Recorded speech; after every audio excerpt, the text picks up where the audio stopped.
Fala, nação! Seja bem-vindo ao nosso canal mais uma vez. Uma noite bem mais ou menos, né? Simpático, Madureira de 0-0. Desceu com gosto amargo, um joguinho ruim de assistir.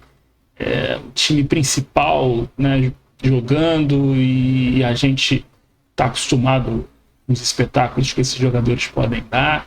E, sinceramente, foi muito ruim. Tudo bem, tem uma bola na trave do Gabigol, teve aquele lance do Everton que o goleiro pegou no primeiro tempo embaixo, mas a gente queria ter ganho o jogo, né? Mas tudo bem, pelo menos não levamos.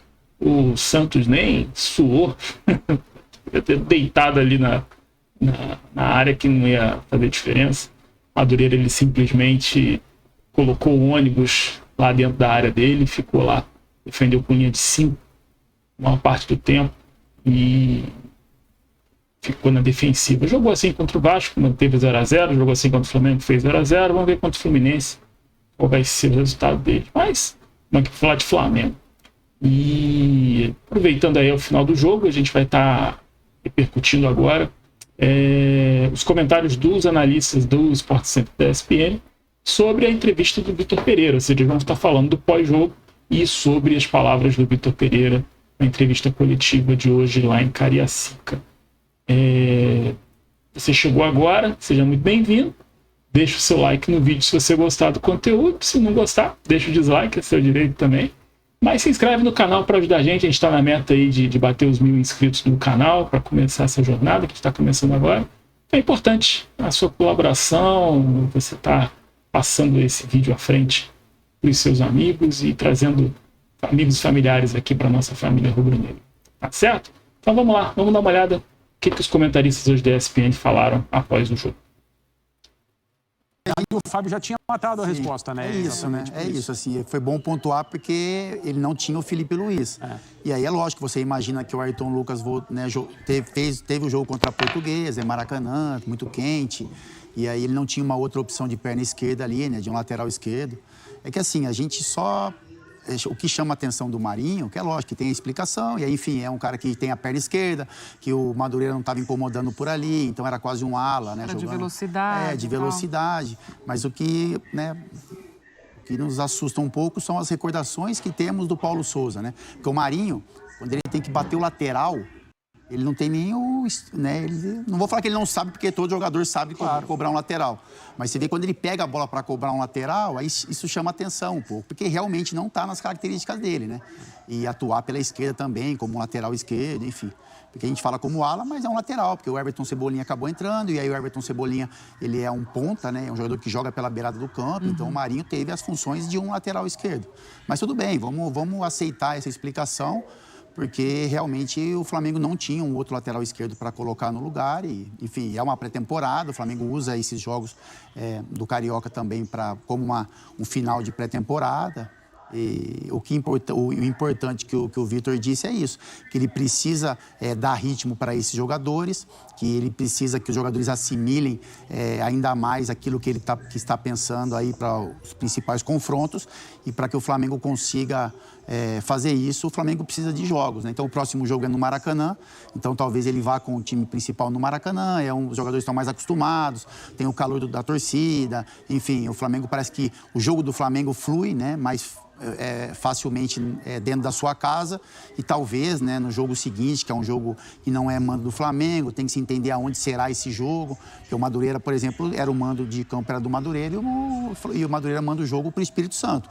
Isso para um time é complicado, porque tem o desgaste da viagem, enfim, um gramado diferente, o lugar que o jogador dorme é um hotel diferente do que eles estão acostumados, e é isso para uma preparação para Palmeiras, para Flamengo, para o Flamengo ir para o Mundial, isso tem um desgaste extra. Então, eu acho que o Flamengo vem no Maracanã com o seu time principal, com alguns ajustes, e talvez aí no jogo seguinte o Vitor pense em poupar alguns jogadores que, teoricamente, vão estar um pouco mais cansados. E é hora de fazer testes também, né, André? Sim. Embora ele tenha ali a sua espinha dorsal definida de time, tá, o Fábio pontuou desde o início a questão do Marinho, mas se eventualmente ele também não tiver a peça ali de substituição, ele precisa ter alguém ali que possa suprir essa necessidade. Então é o momento dele pensar quem no elenco também pode ser um substituto improviso.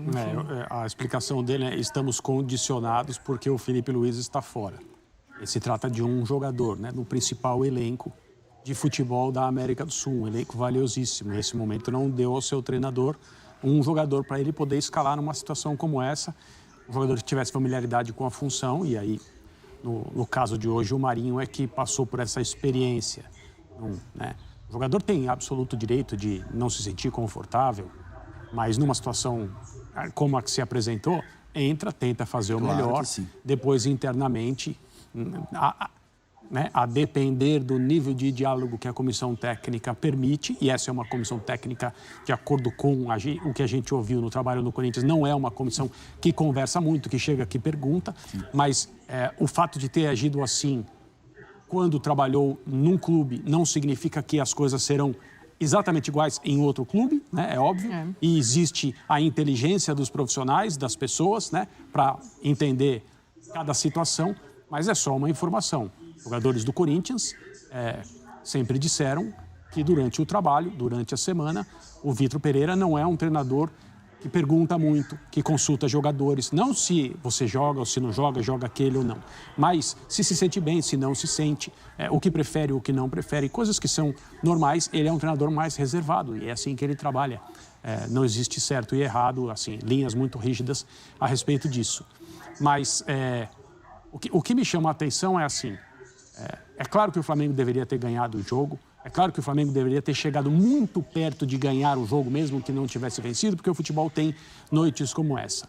Mas, no final das contas, não há dúvida sobre o time que tentou mais. Evidentemente, o que teve a bola, essa é uma questão de estatística, está lá, é um fato. Mas, né, foi pouco. Foi pouco. E esse é o segundo jogo desse time.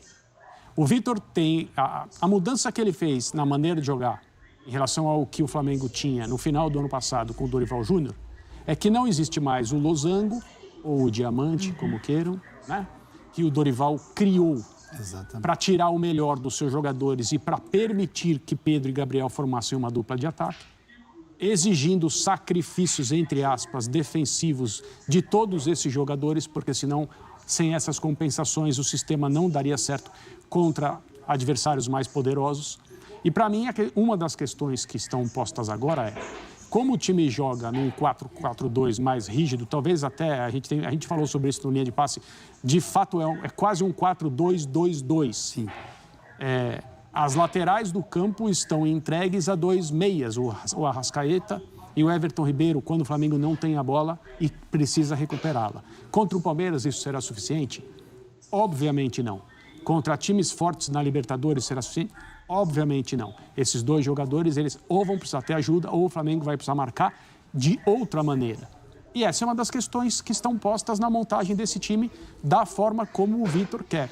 Eu me surpreenderia se ele escalasse o losango. Ele, quando era técnico do Corinthians, enfrentou várias vezes o Flamengo, nem todas, né? O Flamengo tinha esse sistema, porque o Flamengo mudou muito ao longo do ano passado. Mas na parte final, Copa do Brasil, ele falava nas entrevistas que o Flamengo tinha dificuldade de marcação pelos lados, porque esse sistema torna o time muito centralizado. Sim. Ele não quer, é até uma questão de coerência, né? Então, se você fez uma crítica como adversário àquele sistema, porque essa é uma dificuldade que times que jogam assim quase sempre apresentam, você não pode incorrer no mesmo problema. Então, ele vai ter que resolver uma série de coisas. O problema de hoje foi a falta de volume ofensivo e, evidentemente, a falta de mais capricho na finalização. O Flamengo teve hoje, assim, para chamar um pouco a atenção, né? Porque é da minha posição também, né, Glau? Teve a dupla de zaga considerada titular, então o Léo Pereira volta. A volta do Léo é importante, porque é um perna esquerda, e aí você coloca o Davi na posição que ele mais gosta, que é como zagueiro central. Então essa deve ser a zaga que vai enfrentar o Palmeiras, que deve iniciar também o Mundial, porque você tem o Léo, que terminou o ano muito bem, um zagueiro de perna esquerda, e aí você coloca o Davi na posição que ele mais se sente confortável também. Então, é uma retomada ali da posição, né? Já que no primeiro jogo o Fabrício Bruno, que foi o titular. E também dar os parabéns para a torcida do Flamengo, né, Glau? Que eu preciso falar, assim. Porque a gente conhece a paixão do torcedor, né? O Flamengo, Todo lugar que vai no Brasil ele leva uma massa. Mas assim, a primeira vez que eu escutei o valor do ingresso, né, R$400, eu achei que eu estava enganado. Eu falei, não, tem alguma coisa assim. Mas realmente foi o preço cobrado. Isso talvez tenha muito reflexo, porque as pessoas que mandam o jogo para lá sabem que o Flamengo talvez não vai jogar muito, que todo mundo tem o anseio de ver esses jogadores do Flamengo pelo menos uma vez, 2 vezes no ano. Eu acho exagerado demais um jogo de Campeonato Carioca, que muita gente fala que não tem valor nenhum você cobrar R$400 de um ingresso, R$200 de meia entrada. R$400 é 1/3 de um salário mínimo, né? Então, assim, não vou entrar nessa discussão, mas, enfim, eu só dou os parabéns à torcida do Flamengo, porque a gente sabe que o estádio estava cheio, que muita gente ali tirou realmente do que é necessário para passar o mês, para ver esses jogadores, para estar próximo, né, de atletas que são ídolos desses torcedores também, com merecimento por tudo que conquistaram. Mas parabéns ao torcedor do Flamengo, que mesmo com ingresso a R$400, acabou quase que enchendo o estádio. Já aqui nos... Galera, R$400 foi salgado, hein? Salgado. Mas acho que tinha lá o esquema da meia entrada, 1 quilo de alimento você pagava meia entrada, então acredito que a maioria tenha pago R$200 mesmo. O Vitor Pereira, na coletiva dele, ele justificou o uso do Marinho na lateral esquerda para não sacrificar o Ayrton Lucas, né? Então, para evitar uma lesão no Ayrton Lucas, ele colocou o Marinho, já que o Felipe Luiz não estava disponível. Aceitável, né? Ter um jogador de perna esquerda ali no setor esquerdo do campo. Mas é como o Fábio Luciano falou ali no início, né? Isso traz recordações aí de um certo Paulo Souza, que gostava de inventar. Ele resolveu colocar o Everton Ribeiro para jogar na ala esquerda. Bom, isso é passado, senão vai se repetir, tenho certeza disso. Vamos confiar aí no Vitor Pereira. É apenas o segundo jogo. Permanecemos invictos no Carioca, com 3 jogos, 2 vitórias e um empate. É importante esse time pegar ritmo realmente para o jogo da Supercopa dia 28. E vamos ver. Sábado tem um jogo aí contra o Nova Iguaçu no Maracanã. E a gente vai ter a oportunidade aí de ver novamente esse time em campo. Acredito que o resultado vai ser diferente no Maracanã. O time joga diferente, a torcida empurra diferente. Acho que a gente vai ter um jogo mais favorável ao Flamengo. Certo? Galera, por hoje é só. Deixe seu comentário aqui embaixo. O que você achou sobre o Marinho na lateral esquerda? Você acha válido poupar o Ayrton para evitar lesão? Você acha que se inventar demais? Não tinha que ter feito isso? Tinha que ter levado um garoto da base para ser reserva? Diz aí, bota aí nos comentários o que você achou dessa alteração do Vitor Pereira. Tá bom, gente? Saudações rubro-negras. Fiquem com Deus.